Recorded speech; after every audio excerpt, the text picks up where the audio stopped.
Yo, yo, yo, yo, yo, YouTube. Right back at it, man. Right back at it. As I told y'all before, man, I'm finna just share some of my experiences, man. Some of these stories, man, I think y'all love and enjoy, man. I'm gonna tell y'all some stuff that's gonna, we gonna laugh. Some of these stories gonna make you sad. Some of these stories gonna make you learn some. You dig? But right now, I'm finna pretty much try to just start from the beginning. How I started, how I got to robbing in the first place, and then take you to, a few of my experiences with that, And some of these stories that's like were actual robberies. Some of them may be a little comical, but I'm not here, I'm not sharing these stories for that. I'm just giving you a glimpse of what all I had going on. And then I'm gonna go into when I got caught, how I got caught, how exactly that went down, uh, and just the experiences that I had from the county jail to going to prison, the thoughts that were going through my mind, the things that I was worried about that I didn't have to worry about. It turns out, and some of the stories and stuff that I witnessed in there. Some of the things that have happened, some violent situations, some little short romances with female officers and other staff members, things like that. How we made our money in there. Getting stuff in, phones, weed, cigarettes, different stuff. And just give you a whole in-depth look at what it's really like for the Georgia prison system, at least. So actually, the first time I ever robbed somebody was in 2007.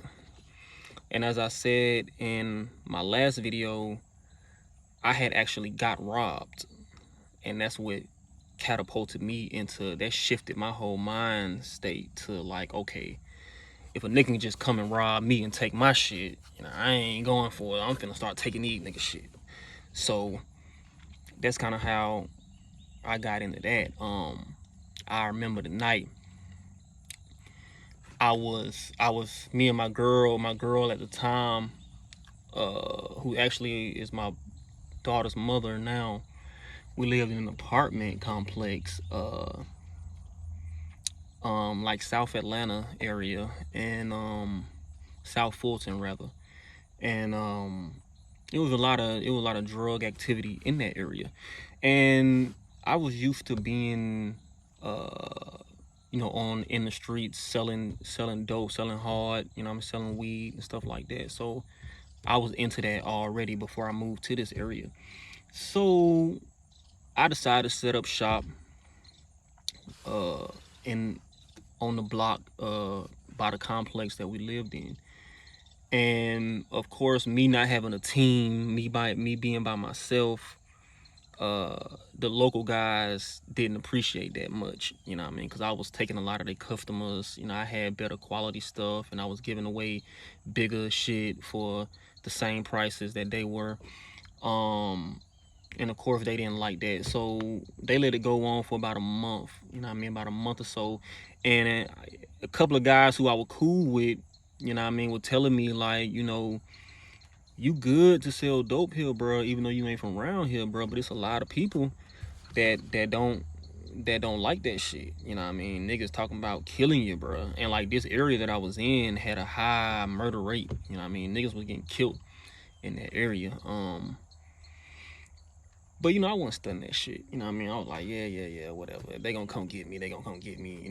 Fuck that shit. Nigga don't never learn till something actually happen to you. So I really wasn't trying to hit that shit. So I remember one night I had got a room at a little Roach Motel that was about 2-3 blocks from my apartment complex.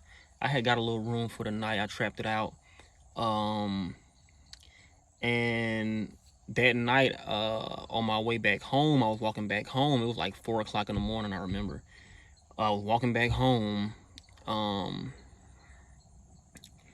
and as I'm coming into my complex, I'm coming through a little path, like a little concrete walkway, and I saw two guys standing on either side of the little path. And I walked in between them guys. And when I walked past them, they looked at me, you know, they was like, "What's up?" You know, whatever. So I walked past them guys, and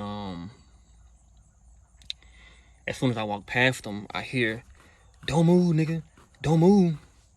So I'm like, "Oh shit!" So I stop. I turn around and look. Both these niggas got 2 4 5s on me, right? So I'm down bad. I'm down bad. So um, they laid me down. You know what I mean? Told me to get down, get on the ground. I laid down on my back. They went in my pockets and they pulled out the little cash I had. I think I had like $600-700 or something. I had sold most of the dope that I had. I had a little bit of dope left, and it was inside of a Cheeto bag, like a small snack Cheeto bag, wrapped up. And they took that out my pocket and they tossed the bag to the side. They just disregarded it. So they were like, "Man, what a dope at? What a dope at?" I'm like, "Bro, I ain't got no dope, bro. Y'all got all my money, bro. I sold all that shit." They're like, "Man, we heard about you over here, man. We heard you had this and that and woo. Some kind of way, I just got exaggerated and blown way out of proportion for what I was doing. I was a little nickel and diamond ass nigga. Well, these niggas thinking I got weight or some shit. So I'm like, "Man, I ain't doing nothing like that over here, man. I'm nickel and diamond, bro." They like, "Man, where you from, nigga? Where you from?" I'm like, "Shit, man, I'm from Old National." You know what I mean? I'm from Old National, bro. They're like, "Well, you need to take your ass back." You know what I mean? So they looking for the dope. They looking for the dope. You know what I mean? They never find it. And by this time, you know, they asking me questions. Who told you it was cool for you to sell dope over here and whatever? And I'm like, "Man, the nigga Smooth, man. I talked to Smooth, bro. Smooth told me I was straight, bro." And they was Smooth don't run shit around here, man. Woo. You need to goddamn take your ass back. Goddamn, where you from? And blah, just squads, da. So that pretty much was it, you know what I mean? They was like, "All right, man, you good. We ain't gonna shoot you, you know what I mean, today, you know what I mean?" So they walked off, you know what I mean? And I remember I was so shocked because I ain't never been violated like that before. But so I get up, I go to my spot, and I remember I sat down, man. I came in, my girl was asleep, you know what I mean? She just oblivious to all of this. And I remember I sat down in the chair, man, for like maybe 2 hours, bro. Just going over the whole event, bro. I couldn't believe it, you know what I mean? I couldn't believe it. So that was the situation with that. I'm not finna go in depth about what we did after that. You know what I'm saying? I'm just gonna leave it at that. But so from that point, you know, I was, you know what I'm saying, hey, nigga ain't finna take advantage of me like that again. So fuck that. I ain't finna be out here trapping all fucking night to make $700-800 when I can come take your shit in 5 minutes and take what you got. So I was on that shit. I was on demon time. You feel me? I was fucking damn near robbing everything in sight, man. I remember the first nigga I robbed. I remember I was with this dude because I used to work out this little trap spot. I had moved, you know what I mean? I had handled some business, you know what I mean, at that complex where I had to move, and then I moved to a whole new area of Atlanta on the west side. Uh, and I had got a little spot over there I was trapping out of, and I had met this guy from Harlem named Gutter. So me and Gutter had got pretty cool. We had just met each other, but you know we had got pretty cool within a few days. He was a weed man. You know, he had the pounds of weed and whatever. I was more so, you know, hard. You know what I mean, crack. You know what I mean. So um we linked up. You know what I mean. He was on the robbing shit. You know what I mean. Even although he sold a lot of weed and stuff, but he still just liked to rob. That was his thing. So the first dude I robbed, I remember It was me, him, and my girl actually, and we went to a club, and and we sent her into the club to, flirt with some guys and whatever. Long story short, uh, that was the first. I don't want to go too much in detail with some of these stories, for obvious reasons, but um so that was the first time. And I remember we both, like, all of, like, we, like, the mark that we sent her on, we thought that this nigga had some money because he had a nice little chain. This motherfucker had $60. $60, 320s, and we all got 120. You get a $20 bill, you get a $20 bill, I got a $20 bill. So even after that experience, I still had hit a few other random people, with a small little change, whatever, a few little $100, whatever they happen to have. And I remember January 5th, 2008, I got locked up on a forgery charge because I was trying to cash these bad checks. So long story short, I had gotten into that, getting these checks, going and cashing them, because I knew of a little store, a little corner store in the West End of Atlanta that would take these checks and cash them for you, and he would know that these are bad checks, but he would cash them for a ridiculous amount. Like if I had $1,000 check, he gonna want like $400, but it was cool because I'm getting a free $600. Like, what's going on, so I could always come to him to cash my checks. But on this particular day, I had a $5,000 check and a $2,500 check, and on this particular day, that store was closed. So I couldn't take it to that store that I normally go to. So I had to travel around to all these different check cashing places to try to cash this check. And long story short, I get popped. I get popped at a check cashing place. I'm in a check cashing place trying to cash this check. These people, on the phone and stuff like that. Next thing I know, these folks done locked the doors on my stupid ass. And yeah, police pulled up. So I did like 5 months. I did 5 months for that. And while I was in the county, I found out that my girl was pregnant. All right. So I find out that my girl's pregnant while I'm in the county. And I did like 5 months. I rolled that out. I finally went to court, and they gave me probation. All right, I get out. I get out June 5th. I got locked up January 5th. I got out June 5th. All right. And this is 2008. So when I got out, I think my girl had saved up like $600 or $700 or something. We took that money. We moved into a little duplex in Lakewood, part of Atlanta, right? We moved into the little spot. That was the last little money we had. At this time, she's like 6 months pregnant or 7 months pregnant or something like that. So now the pressure, the pressure was on me. You feel me? So now I'm around here shuffling, trying to find work, trying to find a job and whatever. It was summertime, it was hot, I'm out on the bus, walking around, putting in applications and whatever, trying to make something happen. And I remember about I want to say October-ish, around October, my girl had a little Honda Civic. She had a little 94 Honda Civic that she had, and the engine was out on it. So I was like, yo, we need to try to sell that car, just so we can get, some type of money. So the car was actually at her mom's house. Her mom lived in Riverdale, and that's like south of Atlanta, where we lived on the south side of Atlanta in Lakewood. So I put the car on Craigslist, all right? And I put, the engine didn't work, whatever. I think I put on it for $350 for the car. All right. I got a lot of calls about it. And I remember this one guy came, all right, this one guy, a little white dude, came to my house in the middle of the ghetto at 1 o'clock in the morning, all right? He had a Suburban, and he had a little trolley or whatever you call it on the back to tow a car.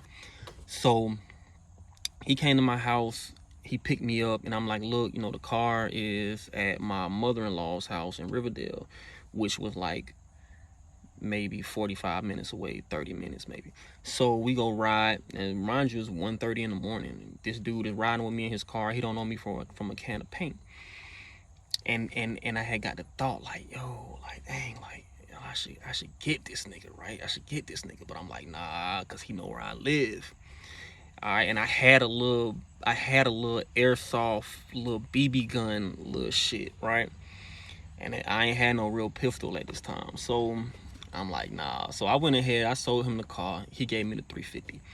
And that's where I got the idea, like, yo, I could put these cars on Craigslist, you know what I mean? Put them for a higher amount, and there you go. So I took the 350. I took the 350. I'm trying to find a pistol. I'm like, okay, I'm gonna go buy me a real pistol. So I'm calling around everybody I know. I'm like, yo, somebody who got a pistol for sale? Nobody got no pistol. You know what I mean? Nobody got no pistol. So I called this one guy named Pimp. We called him Pimp. I called Pimp. I'm like, hey man, I need to find a pistol, bro, like ASAP, bro, like yesterday, bro. And he was like, hey yo, I think my homeboy got a handheld chopper. So he like, we can go get on the bus and go pick it up. So I'm like, okay, handheld chopper. I'm thinking like a little Tech or a little Mac or something like that, it's a handheld chopper, right? So we get on the bus, we get on the train, we go ride all the way out to the fucking east side, to the end of the MARTA train line, Indian Springs or Indian Creek, whatever that last one is. We get out there, we go to dude apartment complex, and dude got this fucking big ass goddamn chopper, bro, like stupid long ridiculous rifle motherfucker, right? So I'm like, damn nigga, I thought you said it was a handheld chopper, nigga. What the fuck I'm gonna do with this? So long story short, I needed it. I went ahead and bought it. All right, I think he charged me like $150 for it. All right, but this shit is as long as my fucking leg. Like, I'm 6'5", so my legs have to be at least about 4 feet long or something. This shit is as tall as a fucking 10-year-old or some shit, right? So I had to get back on the MARTA bus, all right, with this thing. Now, first I called my partner. I called one of my little bullshit ass little partners, man. I'm gonna tell you about this motherfucker too.